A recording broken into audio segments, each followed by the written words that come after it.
నాగపూర్ సంఘటనలో మన ముస్లిమ్స్‌కి చెందిన కొంతమంది వ్యక్తులు అక్కడ మార్కెట్‌లో మన వ్యక్తులు అంటే అక్కడ షాపింగ్ ఏరియా మొత్తం మార్కెట్ అది. అక్కడ వ్యాపారాలు చేసుకునే హిందువులు పార్కింగ్ చేసుకునే ఏరియాలో మొత్తం వాళ్ళ వాహనాలన్నీ తగలబెట్టడం జరిగింది. ఇది వాళ్ళెంత పకడ్బందీగా వ్యూహాత్మకంగా చేశారంటే వాళ్ళు అందరూ అక్కడే పార్కింగ్ జేసేవాళ్ళు. ముస్లిమ్స్ గాని, హిందూస్ గాని మార్కెట్‌లో ఒకే పార్కింగ్ ఏరియాలో మొత్తం పార్కింగ్ జేస్తారు. అయితే వీళ్ళు ఆ రోజు ఒక్క వాహనం గూడా, ఒక్క ముస్లిం గూడా పార్కింగ్ ఏరియాలో వాళ్ళ వాహనాన్ని పార్క్ జేయల. అంటే చాలా ముందు ఆహ్, వ్యూహంతోనే ఇట్లా దాడి జరుగుతుంది, దాడి చేస్తాము అని వాళ్ళకి తెలుసు కాబట్టే ఏ ఒక్క ముస్లిం అక్కడ వా వాళ్ళ వాహనాన్ని పార్క్ జేయలేదు.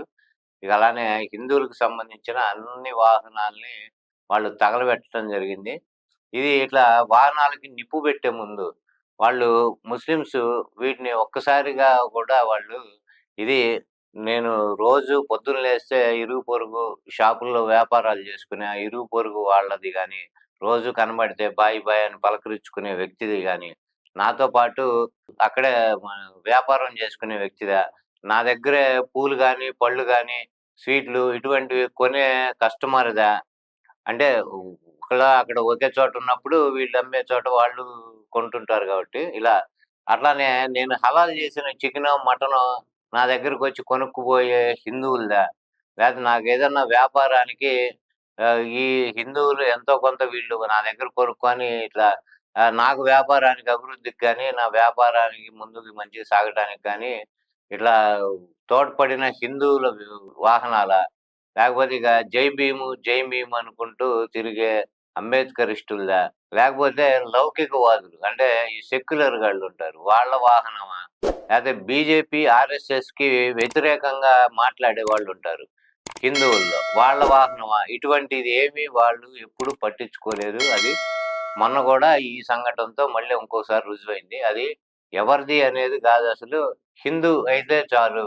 వాళ్ళ భావజాలం ఎలా ఉంది? వాళ్ళు సెక్యులర్ భావజాలంతో అందరిని సమంగా అందరితో సమానత్వం పాటిచ్చే హిందూ సెక్యులరా?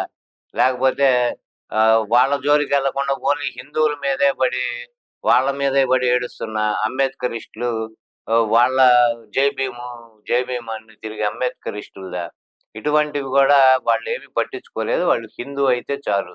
వాళ్ళు జేయాల్సింది మొత్తం ఆ రోజు చేశారు.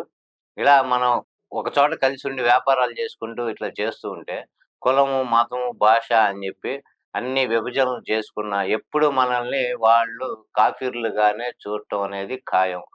అందుచేత ఇంతకు ముందు మనం చెప్పుకున్నట్టు ఎవరైనా సరే వాళ్ళల్లో సందర్భం వచ్చేదాకానే బాయి, బాయి అంటం గానీ, మనతో మంచిగా ఉండటం గానీ, వాళ్ళ వ్యాపారాలు మనం ఎళ్లి వాళ్ళ దగ్గర అన్నీ కొనుక్కోవటం ఇవి జేస్తున్నప్పుడు వాళ్ళ పద్ధతి, వాళ్ళ విధానం, మర్యాద అంతా చక్కగా ఉంటుంది.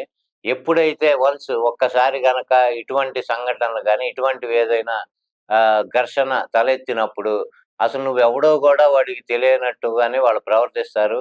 వాళ్ళని ఇళ్ళ మీదకొస్తారు. తర్వాత ఇళ్ళల్లోకి జొరబడి కూడా అన్ని అఘాయిత్యాలు అన్నీ జేస్తారు. కాబట్టి ఇప్పటికైనా బుద్ధి తెచ్చుకొని వాళ్ళు మనని కాఫీర్లు అని జెప్పి వాళ్ళు మనతో ఎలా ప్రవర్తిస్తారనేది మైండ్‌లో బెట్టుకొని ఈ ఈ సెక్యులర్ భావజాలంతోనో లేకపోతే ఇంకోటో ఎన్ని సంఘటనలు జరిగినా అన్నీ మర్చిపోయి ముందుకెళ్తూ ఉన్న హిందువులు క్షాతగాని వాళ్ళలాగా చావచచ్చిన వాళ్ళలాగా ఉండకుండా ఈ వెర్రితనం మానేసి కొంచెం నిద్ర నుంచి మేల్కొని ఎప్పుడు ఏ సందర్భంలో ఎలా ఉండాలి? ఎలా ప్రవర్తించాలి? వాస్తవాలు ఏంటని తెలుసుకొని మంచిగా ప్రవర్తిస్తే బావుంటుంది. దాన్ని బట్టి ఎవరిని ఎక్కడ ఉంచాలో గూడా మనకు అర్థమవుతుంది.